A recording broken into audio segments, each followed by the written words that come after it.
For over 50 episodes now, you've heard me talk about sales training and the unforced errors we create simply because we do sales training wrong. We come at it wrong. Well, in this episode, I start a series with real sales leaders with real sales training problems. In today's podcast episode, it's Brian Key, Director of Service Products for a company called Multivac. 16 years with the company, the last 4 in a leadership position leading a sales team. Coming up, he'll share his secrets to hiring great salespeople and the one thing you need to do well when it comes to sales training.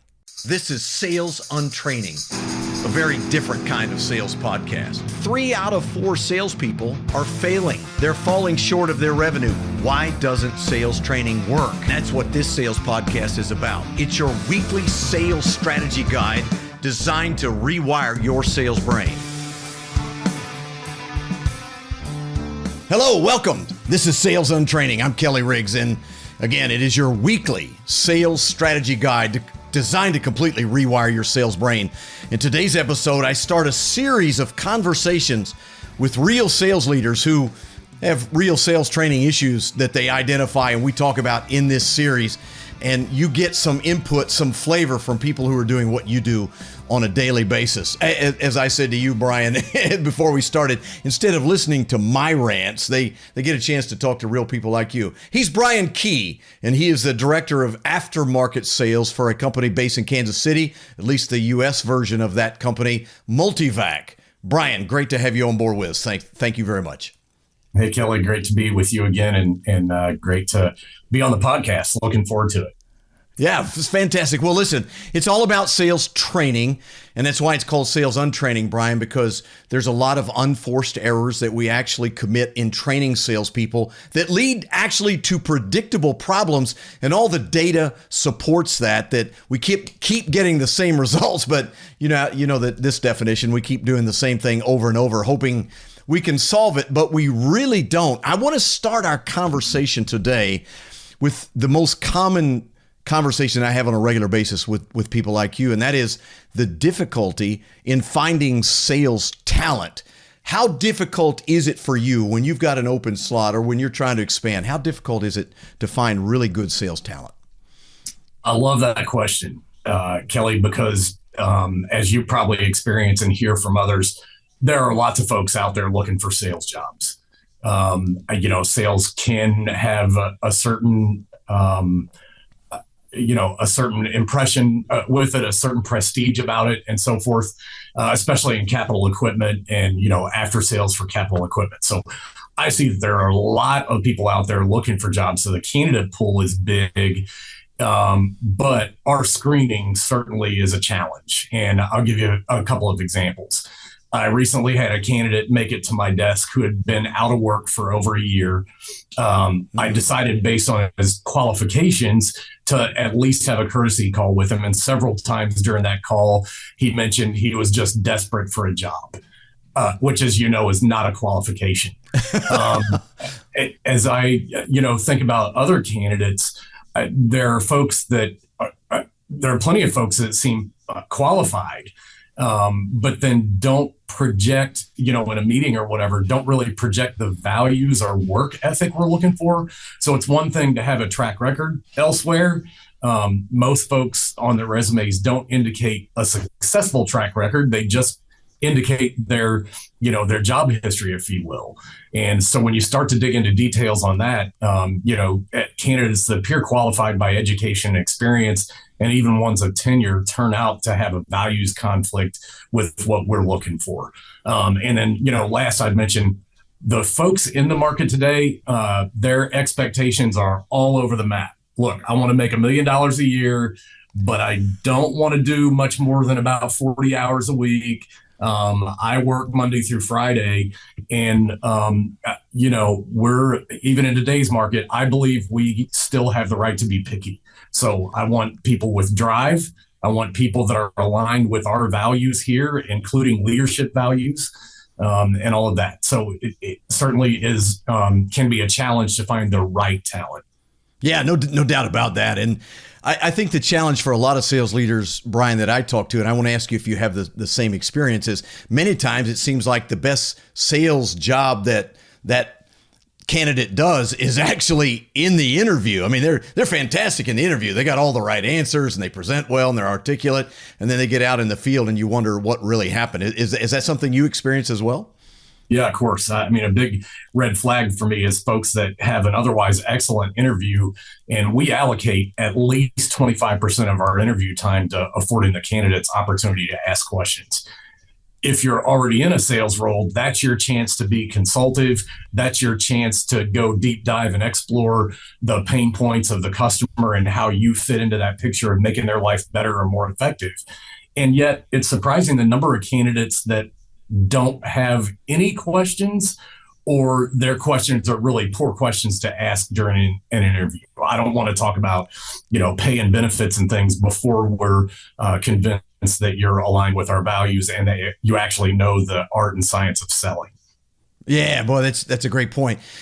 So many times it seems like the person who looks like a world-class salesperson on a resume turns out to be the beneficiary or the recipient of all the really good leads and opportunities, and they were there for a long time, and so they get spoon-fed.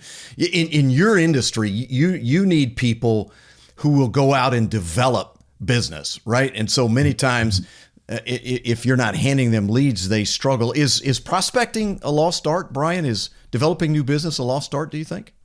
Well, it certainly can be, but we struggle when a rep that's otherwise talented and energetic and all that stuff maybe gets distracted by one big opportunity that they're working on, or by one big challenge or problem that they're working through. And really, as you know, prospecting is a continuous, ongoing activity. You've got to continually be building that pipeline of opportunity. And it starts with really beating the bushes. Honestly, our best reps do a great job at prospecting, but the folks that struggle are the ones that maybe do some of that activity and then find themselves distracted by one big serious opportunity that they're working on, and let that take all of their attention. And before you know it, you're 2, 3, maybe even 4 weeks into nurturing that opportunity with 100% of your effort. And of course, what happens with the pipeline and your prospects and things during that. And so it's really got to be somebody that is willing to focus and be disciplined to prospecting. I'm sure, Brian, like most sales leaders, there's times when you think you've got the right person, and sadly you're mistaken. You're disappointed. It doesn't turn out the way that you would like for it to. I think this is sort of that point in the road where it splits, where some people will act quickly to replace and find the right opportunity for talent, and other people will try to figure out a way to somehow make this thing work out because we've already got so much invested. Is that a struggle? Is that a real problem? Sure. I mean, I think about something we've talked about before is the difference between a professional visitor and a professional sales rep. And we can have someone come in the door that interviews well, that looks great on paper, and then hit the bricks and do the initial sort of onboarding and training that we offer here, and then hit the bricks and really take an approach of being a professional visitor that stops by to check on how things are going. And that doesn't work in this environment. People are too busy. I don't want to, you don't want to have somebody visiting you just to check on things.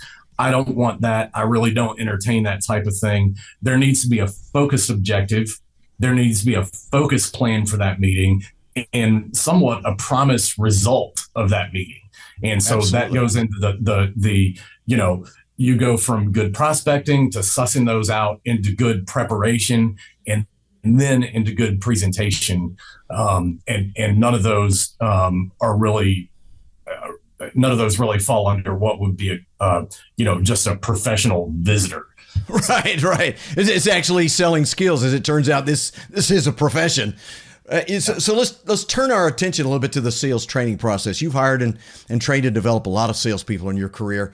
From your perspective, Brian, what's the toughest part of sales training? You've got the new person on board, or maybe it's training existing people over the course of time. What do you find to be the most difficult aspect of the sales training process?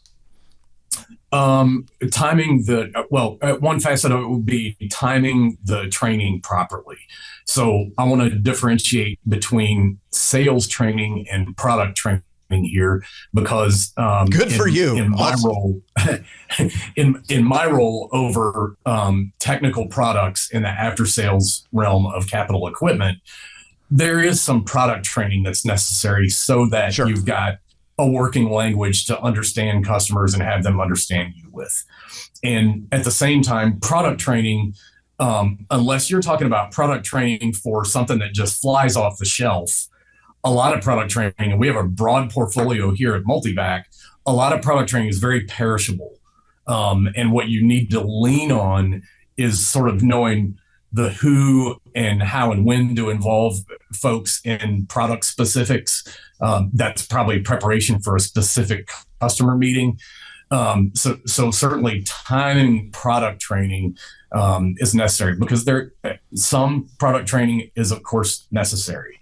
Yes. But more so, we'll do an initial onboarding here with the HR stuff and all of that. We'll do some initial systems training so new reps can find their way through our systems to the extent they need to. But then we really, when we're on our game, we have those reps out in the field shadowing successful sales reps, even intentionally scheduling them for challenge meetings that those are going into, because we want folks to see how that consultative approach with a customer plays out. Asking great questions, being prepared with an updated situation report of that customer. So it starts with call preparation that's very detailed and effective.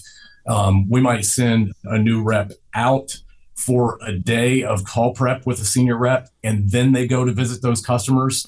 And just to see the questions that we ask, these great strategic dialogue questions that uncover the pain points of the customer and all of that. So I'd say the challenge that we have in that is aligning the right people, the right customer opportunities, and even, just committing and making time for windshield time and time in front of customers with a junior rep, where they're not in the hot seat, but instead actually seeing how an effective person that's already executing this role engages with the customer. And that's almost always going to hinge on great preparation and presentation skills, followed by just being able to ask great questions on the fly, and then the discipline it takes to shut up and listen.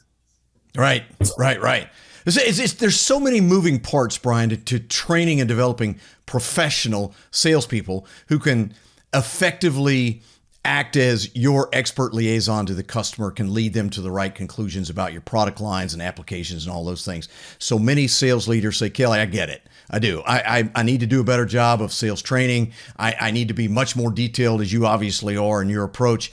But time always seems to be the issue. How do you make time to do it the right way? How do you collect the time and put it together to take somebody who's brand new into your organization and ramp them up consistently and predictably to a very defined destination? Focus, discipline, committing to a travel plan. We often say around here, discipline equals freedom. And so you've got to be committed. You have got to be committed. When you say we are going to travel, 12 times this year together, and here's going to be the nature, and here's how we're going to decide who to visit in those things, you've got to revisit that. You've got to be intentional in your one-on-ones and track progress, that we're actually working toward those goals and making those visits. And, you've got to have the self-awareness and others' awareness that when you're not meeting those objectives, you've got to admit it, and you've got to quickly recalibrate and get back on point. And so we do spend a lot of time focused in one-on-ones, focused on comparing our business plan to how things are actually playing out. We want to be agile, but we cannot sacrifice our goals and objectives with regard to, frequency and hitting the road with reps. And if that means, hiring more coverage so we can, spend more time with people, that's what we do. Fantastic stuff. He's Brian Key, Director of Aftermarket Sales, Multivac. And we're going to come back, and I'm going to ask Brian a couple of questions. One is going to be oriented around a different topic, and that is, how do you develop sales managers. Training salespeople is one thing, training sales managers is another. And we'll get Brian's best tip for sales training right after this. Stay with us.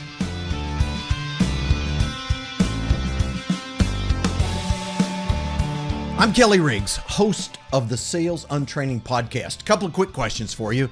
Do you hire salespeople? Is sales turnover far too high in your organization?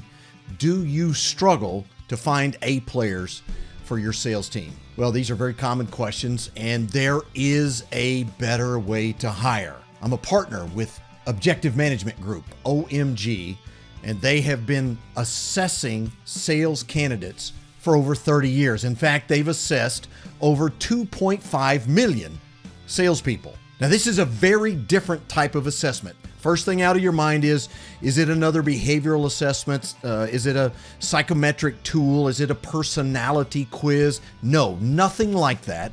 It is based on 21 very specific sales competencies. And you need to listen to this. This is crazy. It is 91% predictive of sales performance. That's right, 91% predictive.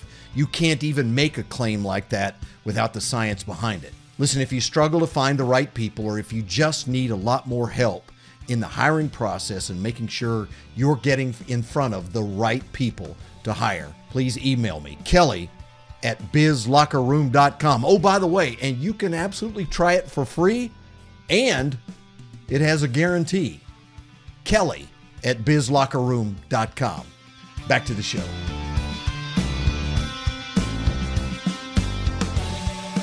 Welcome back, Sales Untraining. I'm Kelly Riggs. Hey, listen, I hope you'll take a moment, like and subscribe to the podcast, but much more importantly, from my perspective, is that you would share it with another sales leader that might be interested in this conversation about how do we become far more effective at training salespeople and predictably, consistently taking them down a path where they're successful in your sales organization. I'm joined by Brian Key, Director of Aftermarket Sales, Multivac USA, and I'm really excited. We've had a great conversation in the first segment. Brian, we were talking about this process of this interview, and you said, hey, this is nothing compared to dealing with customers, being in a customer interview. I thought that was pretty awesome because, I mean, this is nothing, right? This is just having a conversation on a podcast. Dealing with customers, you never know what's coming at you, right? I mean, there's a lot of variability in that whole conversation. Right. Listen, I want to ask you, let's change gears a little bit because there's a really critical component in developing salespeople in the sales training process, and that's the sales leader that you work for. Hiring and developing and training sales leaders is tough, and everyone knows, I've never seen anyone disagree with this. We typically take our best salesperson, we promote them to sales leader, and that creates all kinds of problems because what made them great as a salesperson is not necessarily what's going to make them really effective as a sales leader. I know you've made that transition with people. How do you guys do it, and what's been your success rate at this point? Certainly haven't always been successful. As you just pointed out, the correlation, a great sales rep does not always make a great sales leader. In fact, they have different traits, many different traits. I'm blessed that we have, for my field sales team, a great sales manager in that role that has been in sales roles previously. As I look to what's making that situation a success and where we've been successful before is not evaluating sales results as an indicator of effective leadership. There is, of course, a huge, that needs to be there. I mean, you wouldn't hire somebody that can't sell anything to the role. Right. Management, as you know, and I'm sure the audience knows as well, management is a different skill set than sales. Leadership is a different skill set than sales. I tell you one facet of it that you think about personality and values wise, we're succeeding now because where you might be self-focused and self-driven and self-motivated in a sales role, right? Maybe driven by commissions, maybe driven by that satisfaction of helping a customer out and then owning the responsibility of that. In a leadership role with the right intent, that leader is not self-focused. The best thing he can do is ensure that each member on his team is a sales all-star. That means meeting their needs. That means being willing and ready to have difficult conversations about gaps, about opportunities to improve, but doing so in a coaching mindset where the individual you're dealing with, that sales individual that you're dealing with, understands your good intent and believes wholeheartely that following you as a leader will result in more success for them. And Right. so, there's the relationship expertise has to be there, a sense of selflessness. I would say also, there's a great bit of discipline to process required for managers because, sometimes a high flying sales rep out there leaves quite a wake. And sometimes that wake is not healthy for the organization. Right. Right. So right. a sales rep can get out there and close. But if they don't have someone guiding them to be disciplined to process, then those sales fall through. Deadlines slip, details fall apart, where details, as you and I know, matter. Yes. And so it's that coaching to details, coaching to process. Again, back to that very relevant phrase we used earlier, discipline equals freedom. That sales leader really has to focus on exhibiting and then requiring discipline to process and ensuring that awareness and catering to real customer needs and pain points is at the heart of the job, and then lining up all the process and follow-up vehicles. So, folks might think in a sales role, CRM is evil. But if CRM used correctly results in us following up more effectively and giving greater visibility to the organization on things a customer needs, then that's actually a great tool. So then the coaching and training then for the sales leader is use of CRM properly, discipline to it and all of that. And so sometimes correcting some of those mindsets can actually result in a healthier organization and more responsive follow-up and things to customers. I love that point, especially about CRM. CRM is a tool. It's something to be used. So many organizations think, well, if we put that CRM in place, and this goes back a little ways, obviously, but we put CRM in place, it's going to solve all our problems, right? But CRM is a tool that salespeople often don't understand why we use it. They see it as a burden, as a hassle, as something that just takes up more of my time. And hey, do you want me doing this or do you want me selling? Like, yes, the answer is yes. But when sales managers do a great job, Brian, of communicating the value of the tool and why we use it and what it does for you personally and how it's going to benefit you, it's going to make a big difference in the way you approach it. I think that's a great point. I want to ask you about the sales manager, though, in terms of coaching. Can you tell? Do you know in advance before you promote them? Do you see the qualities? I'm assuming this is an upward promotion in your organization. Can you see the tendency as a coach? Is it something you can identify, or do you just go, hey, I got a great salesperson. Hopefully I can train them to be a coach. How does that work from your perspective? I believe it's visible when you have the opportunity and, are blessed to be able to bring someone up from within.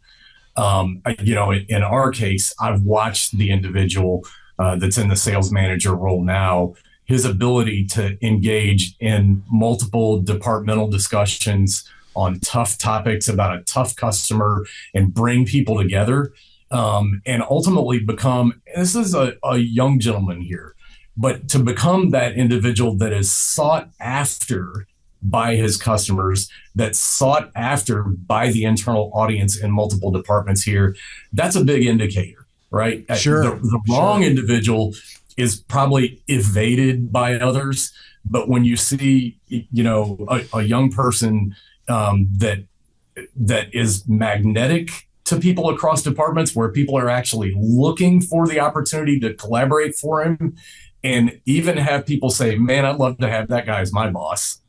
That's an indicator, right? I can just imagine so many people in our audience going right now. Right. Where do I find that guy? But you've been able to put him on your staff. Listen, that's great stuff. Let's wrap up our conversation today with this. What if you had a tip for sales training for managers that are out there who do what you do, sales leaders responsible for training? Give us your golden tip for the sales training process? What really works for you? Well, there's certainly a lot of wisdom out there besides Brian Key in the world. But I implore everyone, number one, hire for character. Make your training about customer needs. Make your training program one that involves real customer complaints and how solutions to those complaints are formulated. Send them into real world situations with your all-stars and also ride along with them together. And those are the main things. We could talk all day about product training and technical training and systems training and all that. But if you missed hiring for character, and if you missed role play and missed the opportunity to get them involved in real world customer problems and see how those are handled, a lot of times it's going to be the discussions that ensue. It's going to involve a tremendous deal of humility and willingness to really listen and not think about the next thing you're going to say when the gas runs out of the conversation and all that. And those are the areas where, when we're doing our best work, those are the areas we focus on. Man, that's great stuff. Dropping bombs. That's good stuff, Brian Key. I love that. Love that insight. You got to have the right material to train. That it all starts with getting the right person. Well, that's going to do it for us on this episode of Sales Untraining. I hope you'll stay with us as we continue the conversation. See you next time.